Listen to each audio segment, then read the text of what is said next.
Hello and welcome to today's Coffee and Comebacks podcast. I'm delighted to say we're going to be speaking with Zoe Poulton. Zoe is a leadership consultant, trainer and coach and runs her own business consultancy, which is Glass Ripple Consulting. And I know we're going to touch on that through some of the conversation. But prior to this, Zoe served 16 years in the Royal Air Force. And following the transition and moving into the commercial environment, Zoe has established herself as a thought leader in consulting and as a former consultant in the Big Four and the Big Four.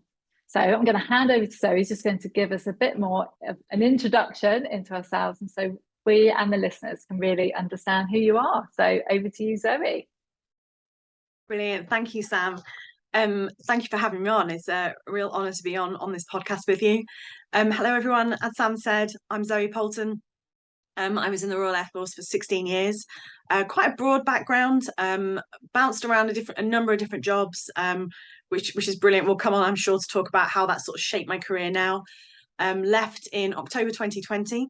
I went into change consulting. So I love change management. For me, it's very much the people side of project management.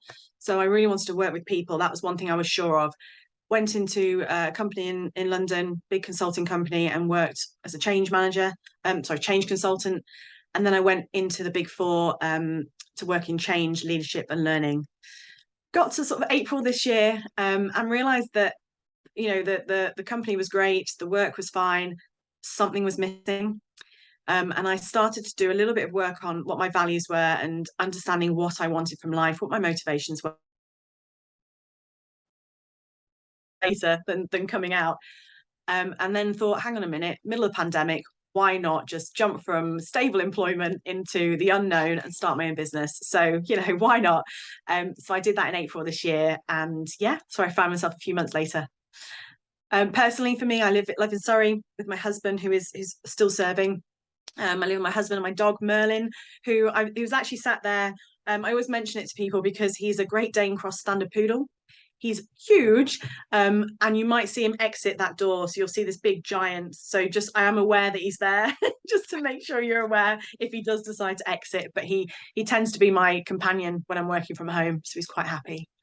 Brilliant. I kind of want to see him interrupt. I'm intrigued. He's just there. He quite. It's got to the point now, Sam. When I'm on calls, because sometimes my laptop's in a slightly different place and he's behind me. When he's not there, so if he's out for a walk or at the groomers or anything, people actually ask, "Where is your dog?" And I'm like, "Oh, okay." So he seems to be part of my office now, which is the joy of working from home. You get to see a glimpse into people's personal lives as well. Exactly.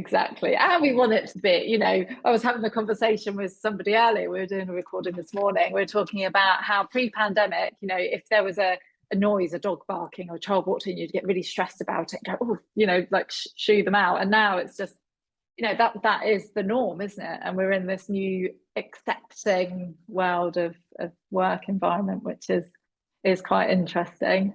So look, we've already got a brief insight into who you are, but I feel like we scratched the surface. I mean, obviously, you mentioned your husband briefly as well. I think it's worth mentioning, and it's not beyond the challenge itself. You're a military spouse. Your husband, Neil, is still serving. Is that right? It is, yes. So we've been together 16 years, and we met in the military. So hang on a minute. We met in my second year of serving. So we've been together, we've been married 14 out of those 16. So we've been together all the way through. Yeah, so 2 careers in the military going in tandem, and then obviously now in separate. That in some ways is a challenge, but also sounds like a great partnership. So I'd be interested to explore some of that as well. But in terms of what we're exploring, where would you like to really focus on initially in our conversation around the challenges and lessons that you can share with some of our listeners, and just, of course, your experience? I think for me, something I've come to find very valuable, which I didn't realize was valuable at the time, so that's why I kind of wanted to bring it up in this podcast, is that transition from military to corporate life and entrepreneurship and what comes after the military. I was very fortunate. I mean, I say fortunate instead of lucky, because through a lot of hard work and prior planning, because I'm a bit of an organisation person, I like to organise as early as possible. I actually had a job offer 6 months before I left the military. So I knew that I was going into a role, and it was actually, I got the role in December 19, and was supposed to start in July 2020. So even when COVID hit in March and I knew I was coming out, I had no panic because I knew I had a job to go to. But what that stopped me doing was really doing that outside the military. I didn't really, I had a few things around what was my identity, what are my values. I'd been so used to working within the military structure and construct that I didn't really think that I would need to do any work on who I was. And I found that out slowly over the last couple of years. So I think that's a really important point to sort of bring up and explain to people how much that impacts what you do. Yeah, and just to clarify, I think we dropped out slightly there, but just to say what you were talking about is what you didn't have chance to do is really take a step back and think about who you are as a person, your purpose. And I can completely relate to that and was in a similar position. I joined the army at 16, and when I left 11 years later, I had actually I basically didn't know where to go. So I was looking at all these other different industries, got several job offers, and sort of that turns out made the wrong decision in terms of the first role that I went into, because I left that quite shortly after. It was only down the line that I took a step back and went, oh, hang on a minute, something's not, wherever I go, something's not quite ticking my boxes. And I think we see that a lot in the corporate world as well, don't we? Where people will move from role to role thinking how their feeling might be fixed or better, or in terms of reaching their potential once they move, but actually they're continually chasing it until they take a step back and really focus on themselves. Yeah, completely agree. I'm sure we'll talk about this a little bit later, but some of the work I'm doing at the minute with my own company is creating courses for people who want to get into a leadership role, but they just don't know how. Because some people see these leadership roles and they look at what the pay is and everything and they think, oh my goodness, that's amazing. I aspire to do that, but how do I get there? And I find a lot of people I speak to are like, well, I can't do that now. I can maybe do that in a couple of years. But when I do a lot of coaching with people and when I sit and talk with them and you go through their skill sets and their values and their experience, and then you show them the job description and you go, well, why can't you do it? And they go, oh, I can. And it seems to be, it's just about demystifying what those roles are and actually realizing you have the values and the skill sets and everything to do well in them. Yeah, I think that's a really good point. I think it's about bringing together, like you say, the roles themselves in terms of taking off that sort of veneer, if you like, but also those self-limiting beliefs where as individuals we can look at something, go, I'm not there yet, or am I, even capable of doing that? But in one of my previous podcasts, I speak to a guest about how actually our lives are 90% of the narrative we create in our mind. And therefore, if we believe that we're not able to do it, or we're this or we're that, then we're not going to be able to. Whereas if we say, actually, I could really see myself doing that, and these are the reasons why. And yeah, so I think focusing in on that transition, it sounds as though mindset is going to be a key element of that. Where would you say mindset played a role for you? Oh, so it's interesting you asked that question, actually, because I do quite a lot of associate work. So I have my own company, but I associate for different companies. And one of the companies, and you'll see me grinning when I say this because I'm so happy that I'm an associate for this company. I do associate for Matthew Side Consulting. Oh, that's amazing. Oh my goodness. I'll be honest, it was a job I didn't know existed. And we'll talk about networking in a bit, I'm sure. But through my network, I kind of went, okay, I'll look here. And then I saw it and I thought, and I had that feeling of, oh, I couldn't do that. It's Matthew Syed, writes these amazing books, this amazing work. I'm a bit of a fangirl, should we say? But that kind of, I was so in awe. And I thought, well, hang on a minute, Zoe. Yes, you can. Just start and see what happens. And there were, I think, four different parts of the application process. And I got one of the associate roles. And it's amazing because we work a lot with growth mindset, agility of thought, diversity of thought, and we work with really senior leaders to set that mind, well, to help them understand that mindset and how it can help their companies and help themselves with their personal growth. So for me, it was very much 2018, 2019 when I started really leaning into that growth mindset. And for me, it was because I was going through quite a turbulent period in my life. There was a lot of, let's just say, toxic leadership, or what I felt, because it's what you feel. I felt toxic leadership, and it was making me quite ill. And I had no control over it, because I was in a role where that's where I was having to stay for 18 months, couldn't move. And I had to really think, well, how do I make this better for myself? So I started really leaning into, well, what are the opportunities? What is this going to teach me? What can I do that's going to, that sort of growth mindset of pushing myself forward and saying, well, this might be awful now, but it's not forever. How can I grow from this? So that was very much sort of where I started looking at that. And like I said, then went on to work a lot more with leaders. And then this opportunity to work with Matthew Side Consulting came up. And I was away. And God, there's so much I want to delve into there, but it'd be great to just, and I know, or I think we're going to go on to it later on in our conversation based on what you said around toxic leadership, but that whole piece around it's what we feel, I think is really important, but also around the behaviours. So you obviously, as you say, you work a lot around mindset, you work a lot with senior leaders, and you work in a number of different organisations, sometimes for a short period of time. Do you find there are themes that come up time and time again, or behaviours, and what are they? Would you be able to share with our listeners, if in terms of toxic leadership, what might that look and feel like? Yeah, definitely. So it's interesting actually, we talk about toxic leadership. I'm quite active on LinkedIn. I do a lot of thought leadership on LinkedIn. And I sat on a post for quite a while. I sat on it for months. I wrote it months ago, and it was about toxic leadership. And it was a trigger for me. So I wrote it, got it all on a page, and then sat on it. And then I posted it, and I was honest with people and said, I've sat on this for a while. It's a trigger for me, but I think it's a really important topic.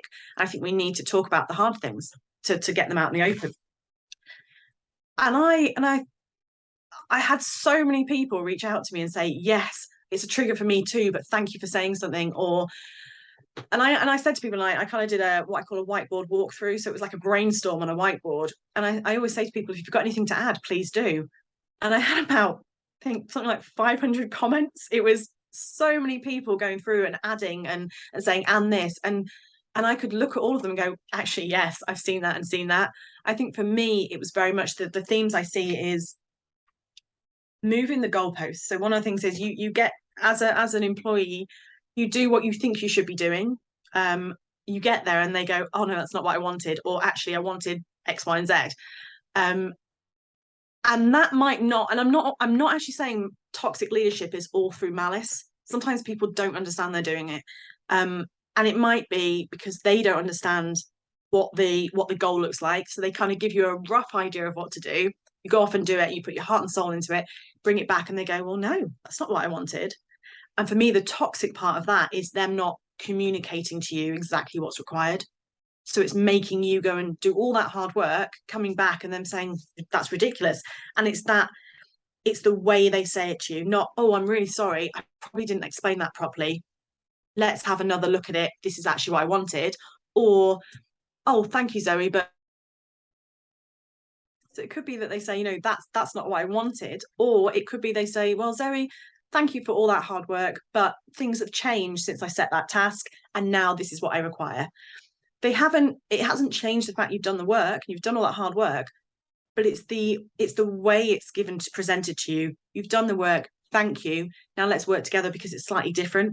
So it's very much that change in the goalposts, and it's consistent change in the goalposts, and that frustration that can build up. And actually, it kind of sits with gaslighting a bit as well, making you question your own sanity. So, oh, hang on, did I not? So for that example, did I not understand what he asked me to do, or she asked me to do? And yes, that can happen once or twice. But if it's consistent and that communication's not being addressed from both sides, then that becomes toxic for me. And I think a lot of companies that I've worked with, it's communications, and it's not wanting to have the hard away from sometimes giving feedback, because they don't know how to do it in a way, or they're scared of giving that constructive feedback. But there are ways of doing that. And funnily enough, actually, one of the posts I'm about to put out is about what I call the bathtub effect. Long story, we do it in the military. I don't know if you've seen it, but when you actually, a way of giving feedback that actually, so giving them actionable pieces to take away that they can own and actually, have ownership for their own development. But what they understand is what they need to work on, what their strengths are, and the discussion you have in that feedback is, okay, so how can you use your strengths to get better at the areas that you're lacking in, or you've made mistakes in. And I think that's really important. But a lot of people shy away from those what they call hard conversations. So I think that's a big one. I think so goalpost gaslighting, not having the conversations. I sometimes find with that as well, not wanting to have those hard conversations, you see a lot of exclusion. So it's easier just to exclude the person from the meetings. And of course, as the person being excluded, you'll find out that you were excluded, and that feeling of, oh, is it me? What have I done? And it just puts you into it can cause so many knock-on effects to physical, mental well-being, how you work as a team, how your team that you're looking after works. I think they're the main ones that I see consistently. Yeah, I mean, I think there's something, it's interesting. I think there's a debate. I love the fact that you picked up on the point that they might not be aware that they are exhibiting those behaviours.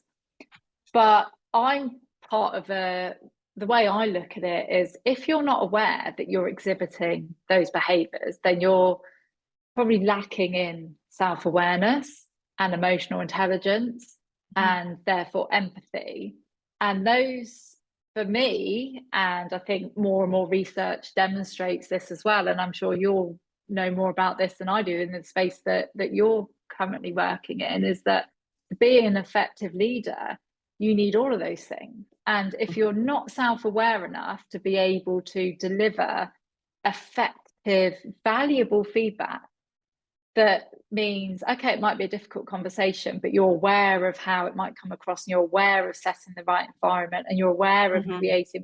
And I love, we've obviously both commissioned. When at Sandhurst, the motto was "Serve to Lead," and I always had that purest view of leadership, wrongly or rightly, that as a leader in whatever role you're doing, whoever you're leading, even if it's just leading yourself, but obviously it doesn't work in that context, but serve to lead is about, you're there for others. And if you're there upward looking, and for me, I personally experienced toxic leadership only a few times in my career, but often it was because they were just so focused on themselves and focused on upward looking, I would call it, rather than actually focus on doing what I think is the role of a leader, which is bringing out the best in people around them, developing those that are working with and for them, and being that facilitator of performance, rather than someone that needs to be front and center. I think that's where, I don't know for you, I'd love to hear your view. I think that's where the toxicity comes from. It comes from that need to feed an ego rather than the need to develop others. Yeah, and I think I put narcissism as one of my elements that I see. And I mean, it's funny, I'm just giggling to myself because you said serve to lead, and obviously I was Air Force, you were Army, so I'm not even sure we should be talking. I'd like to mention my brother is in the Army. Just going to say that. I'll let you off then. That's an interesting dynamic. But when I did my Masters in Leadership Studies, and I did my dissertation on leadership and emotional intelligence, and I hugely buy into servant leadership. That is how I like to lead, because it's all about your team and how they work. And I actually, in my dissertation, I think it was my dissertation, I think one of my essays, I actually talked about the Army's motto, and it was along the lines of, have the Army got this right? I think they have. So little nod to the Army there. I'd like to say I did it at Cranfield University through Shrivenham, so I was in very much working across the three years. But yeah, I think it is that mindset, and I think a lot of people as well how they lead. They watch other people, and they go, oh, I need to do it like that, especially in maybe banking, I would say, consulting sometimes, those really kind of alpha environments. They think I need to be a certain way to be a good. Top values is authenticity. I kind of don't care how you lead as long as it's authentic to you and you're managing that to your team. So I'm very much a servant leader. I will do anything for my team. But I can be a bit more autocratic if I need to be, because I understand it and I can do it. But my preference is to be a servant leader and to be very much a coaching style of leadership to bring things out of the team.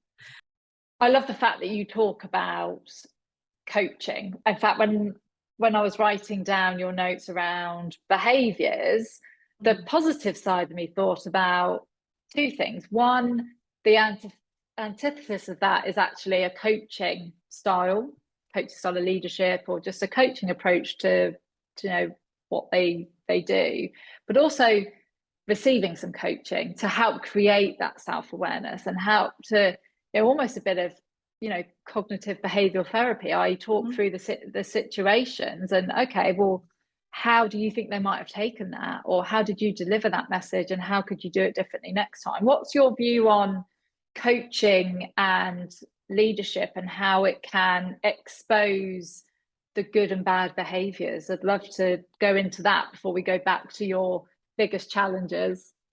Of course. Coaching. So I am just finishing off my EMCC accreditation. So I think by the time this podcast goes live, I will be accredited. And I've been coaching for years. And a lot of us do coaching without knowing it's coaching. And I decided I wanted to upskill a little bit and actually get a few more tools. And I've been learning a lot in the last 6 months, let's say that. I think for me, coaching, actually, I'll talk about how I do it with leaders. I really like using psychometrics. And I'll tell you why as well. It doesn't tell you everything, but it gives you a good starting point. And one I use quite often is Lumina Spark, which is about personality. It looks over 24 qualities. I better get this right. 24 qualities.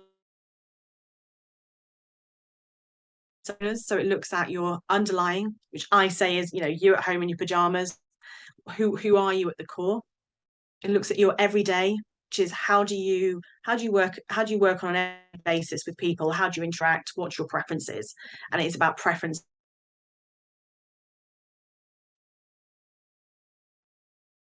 What do you, I say, look like? How do you behave? What do you look like to other people when you're in overextension? So a period of stress or a lot of pressure. What does that come across as?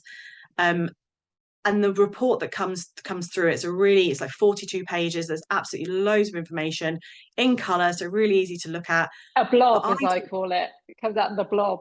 It's a blob. It's a splash. It's a spark. Yeah, it's a splash on there. I've got I can't think where mine is. It's around here somewhere. But I find that really, really good because it's a self-awareness tool. It's and I find that with leaders, sometimes you don't get feedback from people. You will ask for it, and you'll do 3 honest feedback, or it might be sugar coated a little bit. With this, it's a self-reporter. So you put in your information. It's survey led, and then it gives you this report. And what we do in coaching is we go through it. So we'll do a 60 to 90 minutes going through the report. But then, as I say, this is where the magic happens. After the report, we pull out bits that you want to work on, and that sometimes just it's putting a mirror in front of someone saying, this is what it actually says on paper. This is what you've put in. This is what, and you can do a couple other tools. There's Lumina Emotion, which looks at emotional intelligence, and Lumina Leader, which is a part of the 360 leadership feedback. But I love to use it as that starting point to say, okay, let's look at what this means in context. So one of the traits might be you are very empathetic. And actually, when you're overextended, you go into becoming emotionally extended. And you're quite often in coaching, people go, oh, yeah, I know. And you go, okay, so tell me about when that's happened. when has it happened? How's it affected people around you? So you can really delve into loads. So I think coaching for understanding your behaviors as a leader is really important. But I think there has to be that sort of left and right of arc, as we would say in the military, those parameters of what you want to get out of these sessions. Yeah. And they have to be fully committed.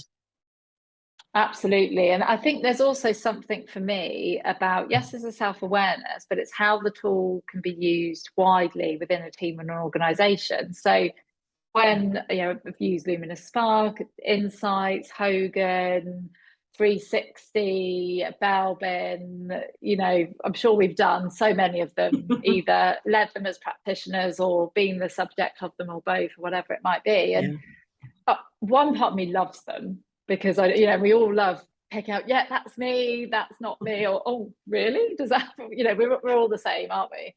But what can be really difficult is that you can go and have these coaching sessions, or you do them as a team. Like we used to do a lot of these things as a team, for example. But then what happens afterwards? You go put that report in a drawer, for example, and then not really well, or go, yeah, that's me, move on. Everyone knows that's me, accept. And I think it's more, unless, and there could be so much. I think that's the other challenge. There can be really big reports. I mean, Lumen is great because it's digital and you can actually I think it's quite accessible out of many of them. But it's actually, how do we as individuals take ownership and responsibility and take something from each of whatever it is that we're doing, go, right, what I'm going to do better or differently and work on out of this, rather than wave the good stuff in the air, because we all highlight the great stuff. See, I told you I'm brilliant at listening, or I'm really empathetic, or whatever it is. But what about all that other stuff it says you're not doing? And that's why I think coaching is so important, because it's that development plan that comes afterwards. So the debrief and saying, okay, now I'm a bit more aware. What does that mean? What's the so what? And should I just put it in a drawer and that's it?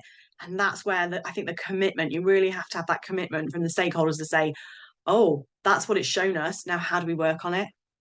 I think I love working with teams. It's probably my favorite thing. And I think what really drew me into Lumina Spark, or Lumina in general, was the team viewer. So you can put, say you have a team of 10 people, you can put everyone into that team viewer and see where people sit. And I think with some teams it's been amazing, because I'll use extroversion, introversion, and as we know, we can slide across the scale, but you might have a team where there are 7 of them as extroverts, or 8 of them as extroverts, and 2 of them identify as being more introverted.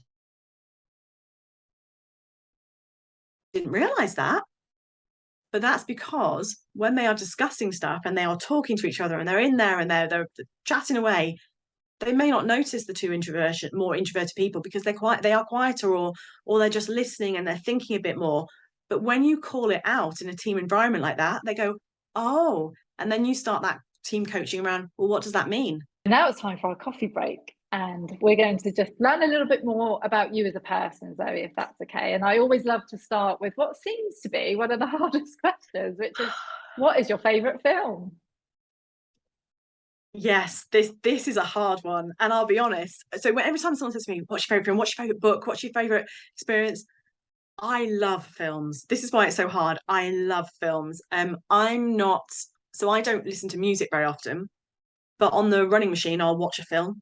I'm a real film buff. Yeah, it seems the time goes really fast. I have started listening to podcasts a lot more, but I tend to, when I'm listening, it's podcasts, and when I'm watching, it's films. So I've actually written myself a list, because I couldn't choose one, but I'm going to tell you my list. I really like different genres. I like adventure, something, a little bit of something, but those easy, when you're doing the ironing, just watch, like the Fast and Furious films, just easy to watch. I like romantic films, anything Nicholas Spark, really. So The Notebook, The Choice, and there's a few others I like. I'm watching at the minute something on Netflix called The Wedding Season. And I'm half Indian, and it's about Indian weddings and Indian matchmaking and stuff. So I'm really enjoying watching that. But when I sort of sit down in the evening to watch a film, like properly sit down to concentrate, I quite like gritty, real life, something that's happened before. So films like, there's a film called The Red Sea Diving Resort. And I'm not going to spoil it for you, but it's really, really good. I've watched it a few times. There's a film called Mercy, which I think it's got Jamie Foxx in it, I seem to remember. Haven't watched it for a while. And there's one called Concussion with Will Smith. I've not seen any of those films, by the way, which I would start with the Red Sea Diving Resort. The Red Sea Diving Okay. Resort is one of those hidden treasures, I think, that I watched accidentally and went, oh, I love that. So yeah, so that's why it's a hard question, because I could watch films all day long. Well, I've added to my watch list, which is brilliant, because I'm about to go on holiday. I need to download some films for the plane. So thank you for that. No problem. And the book. So what is the last book that you read or listened to, or your favourite book, whichever you prefer? I have them here, so I pulled them out because I wanted to be able to show you. I think sometimes I'm very visual, so I like to see what people are talking about. I've actually got two. They're not, one of them is my last one I read, but I've read it about 6 times. And the other one is something that's had a real impact on my life, especially when I was going through that transition of figuring out what I wanted to do. So this one, and yes, I do associate work for them, but this is probably why I wanted to do associate work for them. It's all tabbed, it's scribbled on, it's everything, and it's all about the power of diverse thinking and using diversity of thought within teams. I do a lot of work with companies who are looking at how to go about inclusion, so DE&I. And I always say, well, brilliant, you recruit diversely, so you have a diverse workforce, but unless you have inclusion of that diversity, what's the point? Because you're not harnessing that diversity of thought. So that one is a really good one and uses loads of examples. But yeah, great book. I also really like hardback books as well. I find them quite nice to read. This one, see that? Have you read it? You're not the first person. I've read it, and you're not the first person to say that has had a huge impact on them, which says a lot. I can't even remember how I came to see this book, but I have a feeling someone posted about it, or it was on a podcast or something, and I was like, oh, okay. Because what I didn't want to do, I mean, there are so many books out there that talk about how to use your time, get up at 5 a.m, get a loads done for everyone else. Not me. I just, I value my sleep. But I also know it's not sustainable for me. So that's why it wouldn't work. But that was such a different take on, we only get one life. How do you want to use your time? And I was actually thinking about leaving EY at this point. And I knew I wanted to do something different, but I couldn't figure out what. And that's the book, I think, that just gave me that little bit nudge. So yeah. I'd agree. Thinking that if you're lucky, you've only got an average of 4,000 weeks on this planet to live and do all the things you want to do and spend the time with the people you want to, does make you go, I really have not got time to sweat the small stuff. I talk about this with Ollie all the time, things that either of us may have got annoyed about before or stressed about. Well, I'm not even going to give my energy to it. It's just I haven't got enough time on this earth to and I don't literally say that, but I sound like I haven't got enough time on this earth to talk to you about. But I haven't got enough to, and it does make you focus on what matters, doesn't it? And it also makes you realise where you're spending time that's not good for you, or for other, or where it is good for you, and it's focusing your time on, this is good for me, this feeds me, it's what I need, they're the people I want to be around, they're not. And that's just life. That's not being rude, that's not being cruel, that's just looking after yourself, which is really important, isn't it? Very much into what you were saying about energy. Where do you put your energy? And also I've stopped worrying so much about not about what people think, but how they react. I can't control other people's reactions. I can only control my response. So it's that kind of, how do I respond to it, and how is that going to affect my energy, and how am I going to feel? So I've really done a lot of thinking around that as well. Yeah, I think that's brilliant. And there's well, he's a doctor, actually. His name's Dr. Terry. I'm sure he won't mind me saying, but he, in my previous role, used to do a lot of work with him, and he used an equation: E plus R equals O, and that's event plus reaction equals the outcome. And I use that with the children now and with myself, where you're saying, if that happens, actually how I react is going to have a determinant on the outcome. So sometimes it's not actually the event that can cause the good or bad outcome. it's actually your reaction. I think that can help people take much more responsibility and say, hang on, if you've not reacted in that way, whilst that event, yes, it happened, you've actually flipped that outcome to something negative because of your reaction. And we've all done it. I know I've done it. I know, I still do it, even though I try not to. And it's trying to go, right, I can influence, not necessarily control, but I can influence the outcome, or as you say, the impact on my energy. Like if it's going to happen or it's happened, but what it's going to do to me, I can control. Yeah, and it's that control element. And I think that's another thing when we talk about coming out of the military and that transition. I struggled towards the end with not being able to control my own life.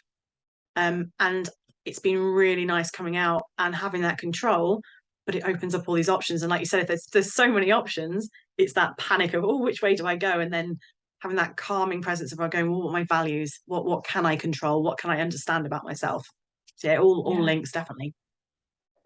Thanks, Zoe. It's been brilliant to hear some facts about you. Have a bit of humour in there as well. We've obviously said that's important, certainly important to you. But let's go back to the serious stuff, I guess, which is around just learning those lessons and the challenges. So you've given us an insight into your career journey, but could you talk us through some of the key milestones along that path, but also just some of those key challenges and how you overcame them during that journey?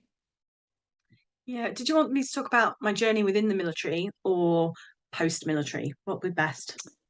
I think it would be good to maybe hear a bit of both. So the path through the journey as you transitioned and sort of moved through where you are now, just some of those key sort of milestones. Yeah, of course. So I let me think back in 2004. Let me go a bit further back, actually. So for the first 10 years of my military career, I was what we call a fighter controller. It's changed names a few times, but when I joined, it was called fighter control. And it was very much trying to stop things like 9/11 happening in the UK. So watching the skies through radar screens, scrambling the Typhoons and the fighter jets up to investigate what aircraft were doing. And it would be 24/7. So at Christmas, there's someone, Christmas Day, someone is sat in that ops room watching the skies through radar feeds. So I did that for about 11 years. I was an instructor, so a phase 2 specialist instructor. I went back to Cranwell as a phase 1 instructor. So I was a flight commander on initial officer training. And then later on down the line, I went back and helped rewrite the officer training course, which was brilliant. Probably one of my best tours. So around 2014, about 2010, I wanted to move from being a fighter controller to being an HR specialist. So purse support, as we call it in the RAF.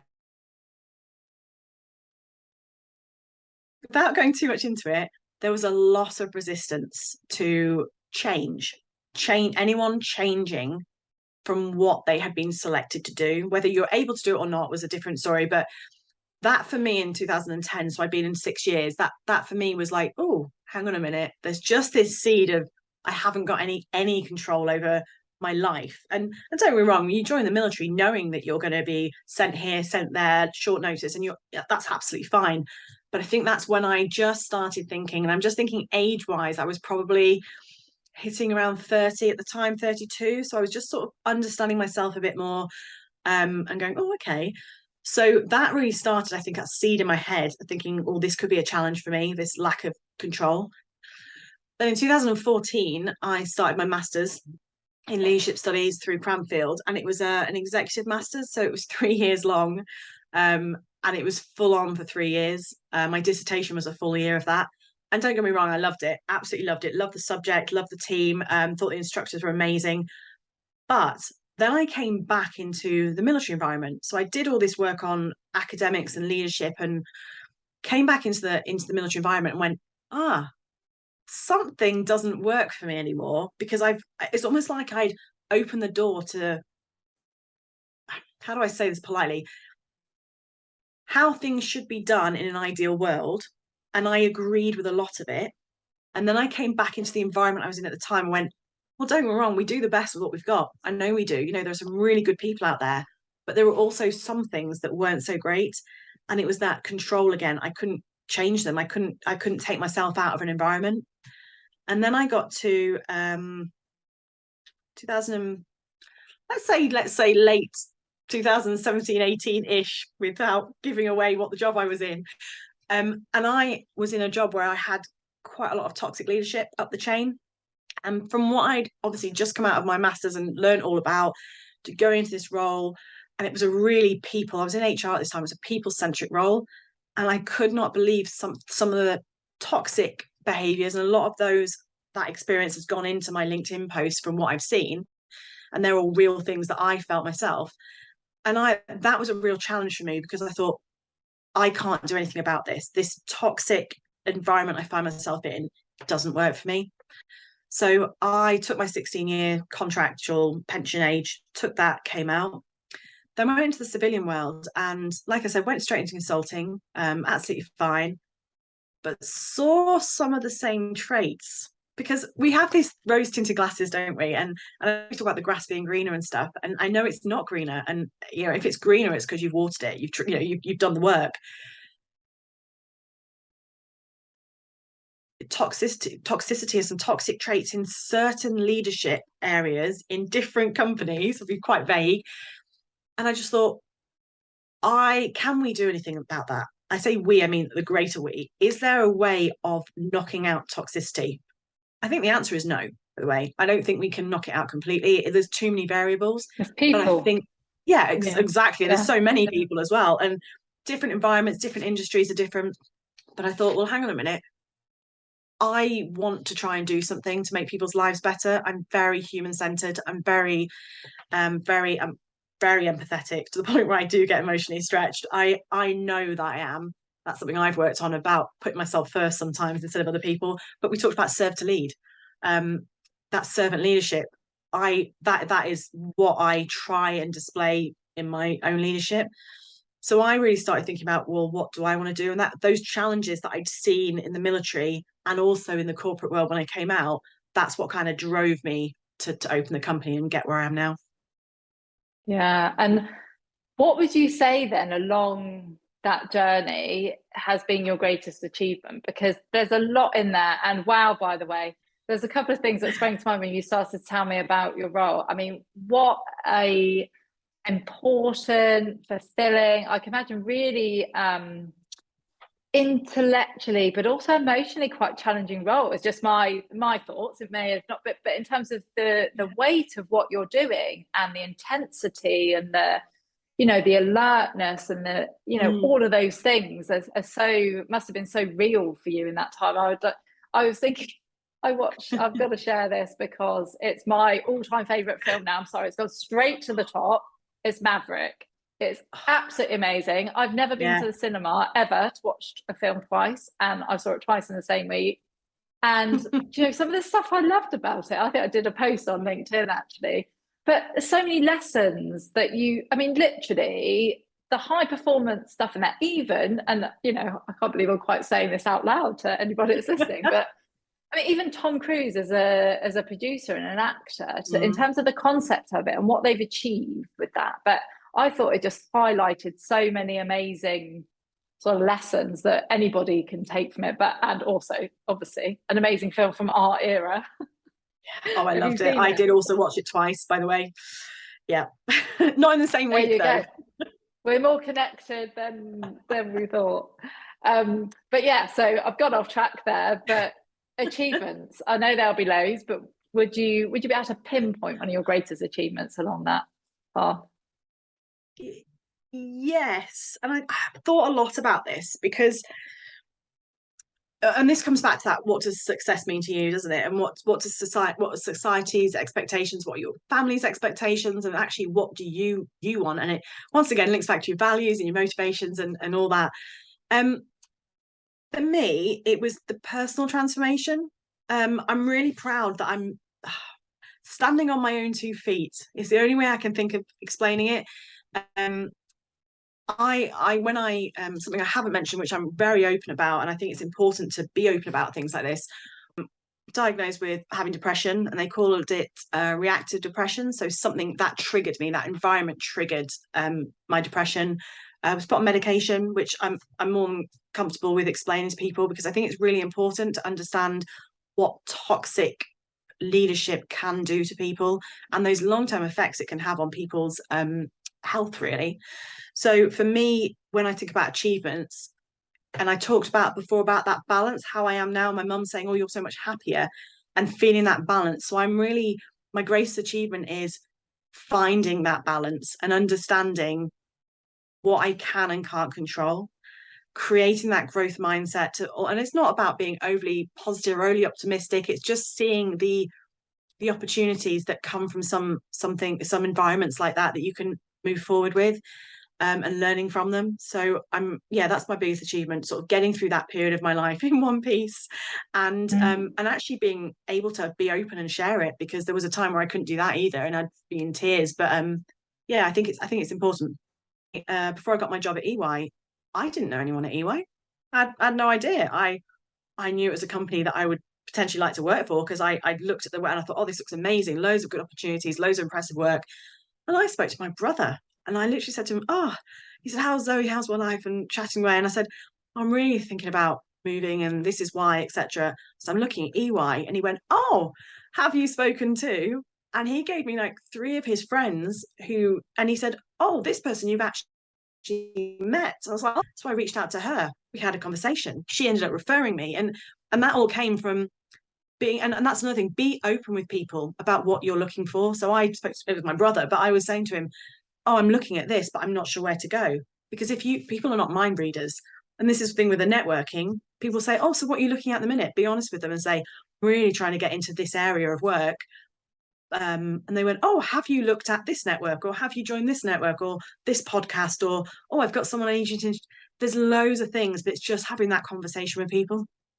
Yeah, being open. So, and going back to the network point we talked about with the group that we're on, I think it's how we also became connected in a safe environment where you feel you can be open. That's great, because you have people coming on saying, for example, I'm about to leave the military, or I've just lost my job and I'm looking at all these things, and straight away people are jumping on, going to speak to this person, and I think that's the other good thing about, and it isn't just, I know we're sort of focusing in on the military here because that's both our backgrounds, and also I know it's similar in the sports side of things, but you'll be really surprised. And I don't know, actually, as I'm saying it, maybe it's a good conversation. Maybe it is quite aligned to military, where it's like so you and I, for example, we'd never met before, but I feel like we already know each other. And that's the thing with it. It's almost like, I've had so many people say, can you just speak to this person? They're ex-military, and you have these conversations. And I think there is something about, you have a bond already because you've been through similar experiences. You probably know you're going to have the mindset. And so, as I think out loud, maybe that is something that you don't have when you're not in the military. I don't know. It's definitely something I felt that was different. And don't get me wrong, everyone I reached out to generally was really happy to help, and just happy to have a conversation with me. People who were veterans and people who weren't, because I find if you're just honest with people and say, listen, I'm leaving the military, I think I really want to go into this area. Would you mind spending 20 minutes chatting to me about what you do? That's what you need from them. So you're being honest about what you need, but you're not expecting anything further. Is what I suppose what I'm trying to. You're not saying give me a job. You're just saying, can you give? But what you might find is when you're having that conversation, they say, oh, actually, you'd fit on really well in this area. Speak to this person, and then it goes from there. And it does take time, and it takes a lot of effort. But I think if you are passionate about what the areas you want to go into, after you've done the value and the motivation and all that sort of self-work, that self-reflection, then why not? I always say time passes anyway. So whether you do it this month or next month, that month is still going to pass. So why not just start now and start building slowly? Yeah. And I think there's also something about eliminating areas that you might not know about, or so you're going in for a conversation and actually it means it puts you off, or you go, absolutely, that was just confirmed to me, it's not what I want to do, or that was on my list but it's not anymore. I think that's a really important part of finding, going back to the point around particularly if you're at a pivot point in your life, or you're transitioning from whatever environment, military or whatever it might be, is going, what is it I don't want to do? So even if you have a conversation, if I liken it to teenage children at the moment who, one's really certain on what they want to do, another one isn't. Well, some of it's find out what you don't want to do, because that helps narrow the field. It's like a funnel. It's a big funnel, isn't it? Put it all at the top and then just see what comes out the bottom. Yeah, and it will help you probably discover your values, because if you know you don't want to do certain things, there'll probably be a reason behind it. So, so would you say that's your headline lesson in terms of what you pass on to our listeners, or is there another sort of key learn that you would say that's really underpinned everything? I think, and I'm looking down because I have written a few things down, because it's like I say about writing things down. There's so many things I've learned in the last 2 years, so many things that have affected me more than others, or nudged me in a different direction. So I had to write it down. What I wrote down, I think this is the biggest thing, and it comes from the networking, and it's very similar to what you said about finding out what you don't want to do. Be open to all avenues. I am coaching someone at the minute, for example, who has left the military and they don't know what they want to do. But what they're doing is looking at everything.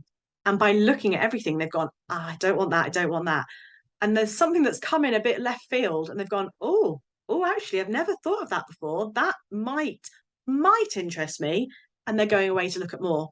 So it's that kind of being really open to everything that comes in, even if it's something you never touched on in the military. There are so many. I think this is going to sound a bit silly, but what I didn't realize when I was in the military is how many different pathways there are outside the military. We call it squiggly careers as well, don't we? I think it's interesting because my parents, that generation, my grandparents definitely had one job through their lives. They started, my dad was in the military, he was a pilot, my mum was a nurse, and that's what they did from qualification all the way to retirement. The generation below me expects to have 5 or 6 different careers, and they're not even calling them careers, they're just calling them 5 different areas. So in my generation, I think we're very much like, oh, where do we sit? Because it's maybe not one career, it might be 2 or 3, but it's that mindset shift to be open to everything, because there might just be something that piques your interest and you go, but be open to going and finding out, and really don't be scared to find out and ask people about what they're doing. Well, it's like your curious point, isn't it? Biggest take, and it's that curiosity and being able to really, as you say, just be open to ideas and opportunities, which actually is really exciting, isn't it? If you can be open and just, almost go, the world's your oyster, although that can make it a big and scary place. But then if you've done the work on values, you'll know what you do and don't want to do. Exactly. So it's bringing it all together. So since you've transitioned, and we're going to go on to, once we've had a bit of a coffee break and found out a few other interesting facts about you, we'll go on to more about the business side of things and what you've been doing since you left the military. But what would you say is different about you now, or what would people around you say is different about you now since you've been on that journey? So my mum actually said something to me the other day. My mum obviously has seen me through all sorts of different situations, and she just said to me the other day, Zoe, you're so much happier. And I know I'm happier, but she can see I'm happier. And she said she said a few things which I won't say in this forum, but she said you're calmer.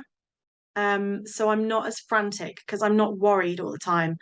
I've found a bit more balance. So the more I look at different pathways, and the more open I am to realizing actually I can have a portfolio career. I don't have to do one thing. I can do a few different things. The more I'm looking at that, the more I'm feeling calmer, because I'm thinking, well, all those years I put in gaining those skill sets are not wasted, because I can still use them and I enjoy using them. All the years I spent in education learning about change management, well, I can go and do some change management. So I'm not panicking about how to shoehorn all those years of experience in the military, before, afterwards, into one job. I'm allowing myself to explore different options. So I think definitely that calmness, and because I know I'm aligned to my values. I mean, it's quite heartwarming when you hear that your parents have said to you that you feel different, that being around you, I can relate to that. I think it also speaks to the point you mentioned about careers. And I think this is a really interesting one, and being on a not dissimilar journey. We can be in a mindset of it needs to fit in a box, and it needs to be really structured, and it needs to be really linear. You made the point about squiggly careers. Actually, that's okay. And I remember, I was one of the lucky ones who knew at 13 I wanted to join the army, and I had this, that's quite rare for a lot of people. They don't necessarily know what they want to do, or even as they move through their adulthood. But you just think about it as our life's journey. It's like a book, isn't it? We are all a book. They all say there's a book in all of us. We're all a book, and it's about different chapters. In the military in our lives would be a chapter, as our childhood was a chapter, as this was. And I think maybe just reframing to say, well, I don't know about you, but some of it I think links back to, what do you do? That question, what do you do? And when you're an army officer, for example, or you're in the Air Force, or you're a consultant for the bit, whatever it might be, that's really easy. They say it, they go, oh, a bit like you and I said, oh, that means you must be really successful, you must be really happy. Well, no, that's just, a title. Who I am is very different. And I think that's maybe where being in a structured environment, and we come out of it, all of a sudden making a decision about, do we paint our nails? What do we wear? That's all like, well, I've never had to think about that before. I've literally got up and put on my uniform, and, I can't wear nail polish anyway. I'm not allowed to do my makeup. None of this matters. So it's, I think there is something in that, just reframing and looking at life a bit differently. I love the fact you use the phrase chapters, because when I create my website for the company, I wanted to do a blog. I love writing, and in my first blog I say I see my life as a series of chapters, and I'm just in my next chapter.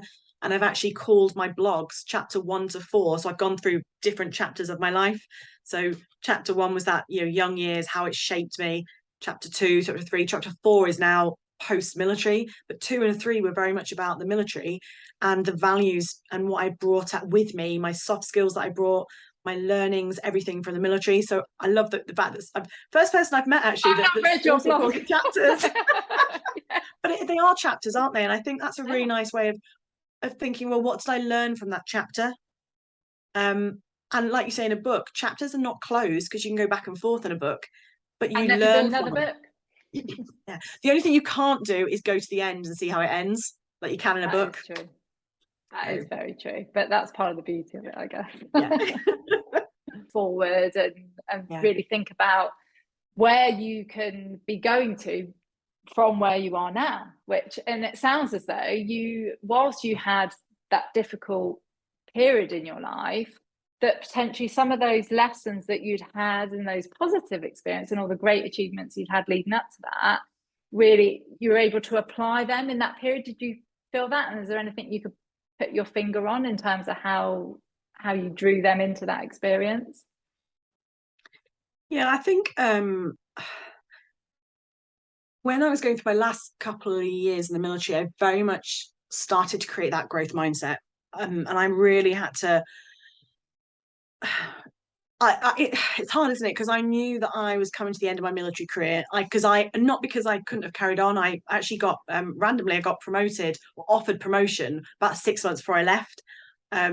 Long story short, I got offered promotion just before I had my third interview for a job, and I had to make a decision on promotion and staying in before I went for my third interview. And I decided to take that leap of faith, and I'm glad I did. But I was very aware that I was sort of coming to the end, and I wanted to have a real reflection on all the lessons I'd learned, what I gained from all the experiences in the military, whether that's being freezing cold at 3 o'clock in the morning on a training exercise, that builds grit and character, I've decided, and how I could bring that into my life outside the military, or actually how because when I was in this sort of toxic environment, and I will keep saying it's how I felt. So, when I was in it and I was feeling it, and I also had a team to look after, and I had about, I think, 20 to 30 in my team, so I had a big team, and so I had to really, a lot of people didn't know what was going on in my life until I went off sick. So it made me think about vulnerability and actually transparency and authenticity, and actually sharing as a leader instead of trying to keep things bottled up. So I took a lot of that learning from there. And don't get me wrong, at the time, I wouldn't have known this, but with a lot of reflection. And that's what I've also learned, that reflection period and giving yourself the time, if you can, to just sit and think. For me, it's dog walking, going on a dog walk and actually just thinking, what can I draw into my life post-military that will help me and also set up what I want to do in the future. So it was that real learning curve for me. Painful at the time, but we have to go through them.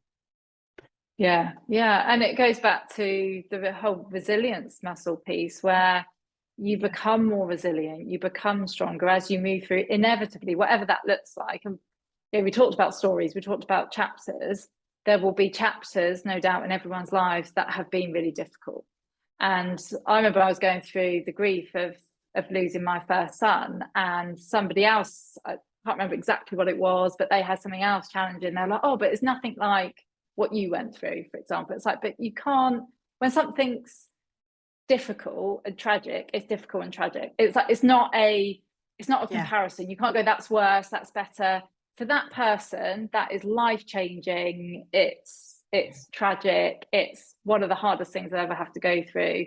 That doesn't belittle your challenge, if that makes sense. And it's about recognizing that it's all relative.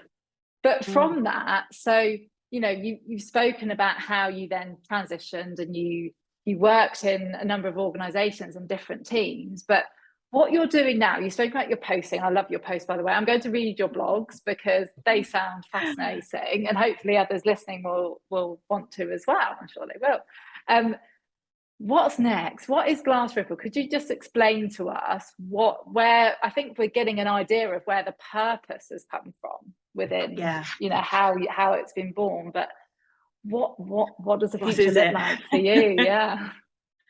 So I call, first of all, the name. A lot of people said to me, what does Glass Ripple mean? And I said, well, for me, I was thinking about ripples on a lake. When you drop a pebble in and it ripples out. And I was thinking about how much impact you can have as a leader on yourself and how you grow, and also on your teams and the people you're interacting with. And I thought of that very much from when I went through that part of my life, which was in that toxic environment. I thought about the effects it had on me and how that rippled out to, my marriage and the people, my family, and different things like that. So it's that real ripple effect. And then I thought of toughened glass as well. When you look at toughened glass under a certain light, it's got a slight ripple. And it's toughened glass. So I think about actually that creating that resilience and creating that strength in teams and with yourself. Hence, Glass Ripple got put together as Glass Ripple Consulting. And I just really liked the name, so I went for that. Yeah. And it was very much about creating those leadership ripples through consulting, coaching, and training. And what I did is I took the 3 areas of my life that I love. I love consulting. That is one thing that, what going into work for the consulting companies in London taught me. I love consulting. I love helping people reach those aha moments. I love coaching. Absolutely adore coaching. Really enjoy team coaching and leadership coaching and executive level. And I really enjoy training, very much for that same reason, of those light bulb moments where someone can't do something and you figure out a way to sort of get to their perspective and they go, got it. I get it now. And I talked a little bit about those whiteboard walkthroughs I do. People seem to really enjoy those. So I'm like, brilliant. I found a way to help people learn about these quite complicated topics, but I've chunked them down into areas. So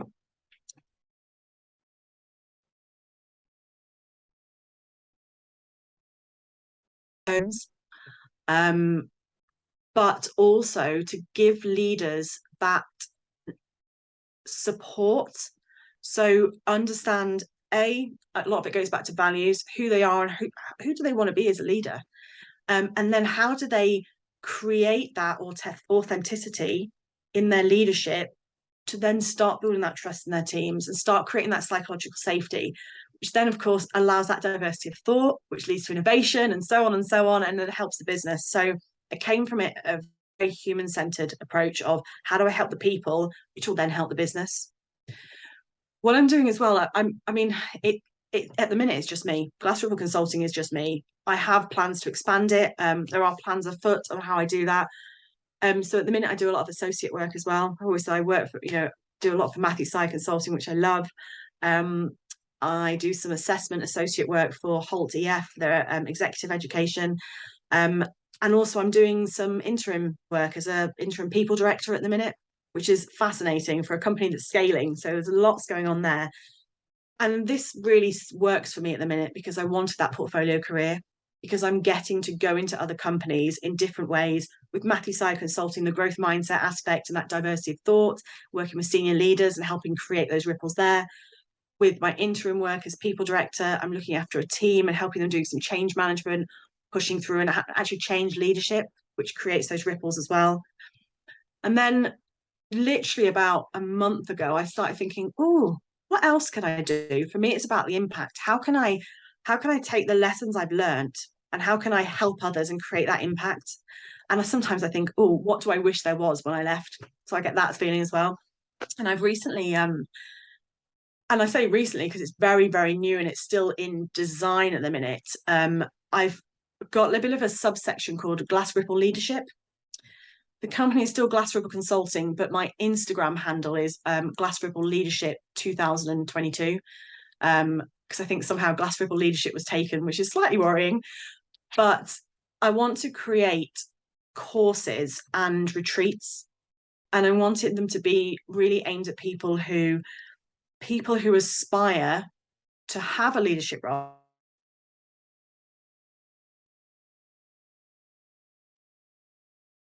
Is very much around, well, how do I match my CV to job descriptions? Because, as women, we're pretty bad at it. We'll only go for a job if we hit 100%.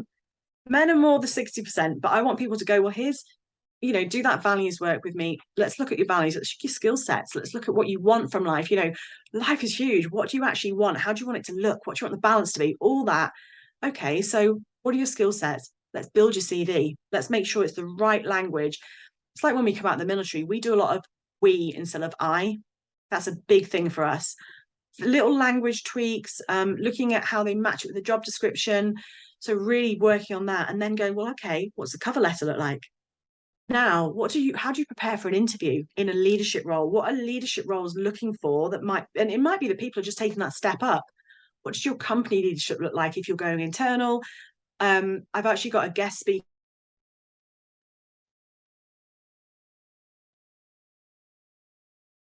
So he helped me massively with my LinkedIn.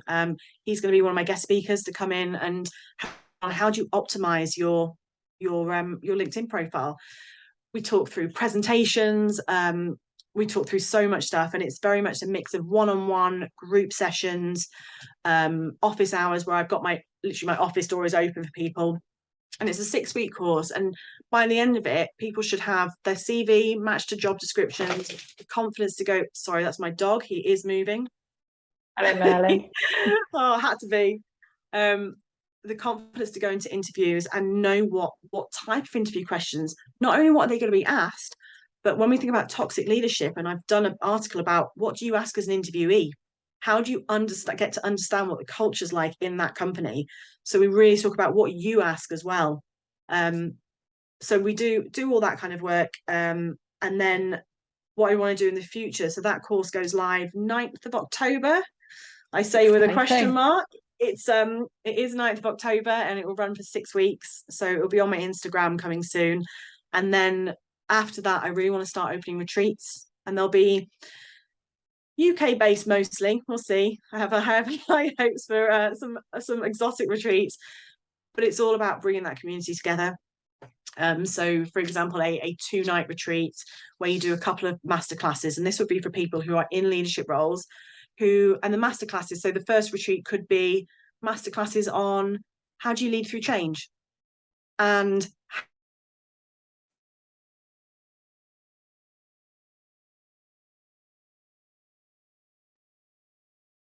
is about bringing people together in that community and that networking. because we talked about how networking is. One thing I have learned from a lot of the HR people I've worked with is it's actually, I've heard it a number of times now, it's really lonely at the top in those leadership positions, because who do you talk to? Because yes, you'll talk to your team, of course you will, but there'll be some things you won't share with your team for many, loads of different reasons. So who do you talk to? So I really want to try and bring that community together, and that retreat to offer a little bit of networking, a little bit of humor and fun and relaxation, and also a bit of learning, but you're learning as a cohort. So that's where I see Glass Ripple leadership going, alongside Glass Ripple consulting with the working with companies as well. So yeah. Oh, that's so exciting. Doing a bit of a portfolio career. Yeah, and actually, as I say, you know, I'm not in a dissimilar place myself, and actually I think from post-pandemic discoveries, you know, self-discovery, self-awareness, understanding what's important to us, and I think a changing environment, a different acceptance in terms of, you know, we spoke earlier about the career piece and chapters. I think there's much more of an acceptance to set, both on an individual level, I think, in terms of being more self-accepting of ourselves as much as anything, but also society is saying, no, I don't just have to have one role. I don't have to go to work 9 to 5. Thanks, Zoe. As always, I feel like we could talk for so much longer, and please share with us the details of everything that you're going to be doing in the future. We'll be looking out for the retreats launching, and how Glass Ripple Consulting and Glass Ripple Leadership continues to grow. But what I found really interesting, exciting today is just speaking with you. You know, you're infectious. I've loved your energy. I can't wait to just hear more and keep in touch with you. And I hope and sure our listeners have enjoyed the same. So just want to say thank you, and over to you for your whatever you want to say to our lovely listeners. What hasn't been covered? No, just a huge thank you. It's been a brilliant opportunity to come on and speak to someone who I feel I've connected really well with, and hopefully your listeners will hear that in our conversations. And yeah, I've listened to your podcasts, and I just love the way you are with your guests. So it was definitely something I wanted to come on and speak to you. And I think that really allowed me to actually be very open about all the stuff we talked about, the leadership and the depression and everything. And I think that's creating that own psychological safety within this podcast, because those hard conversations need to be had, and you're creating an environment they can be had in. So thank you so much for having me on.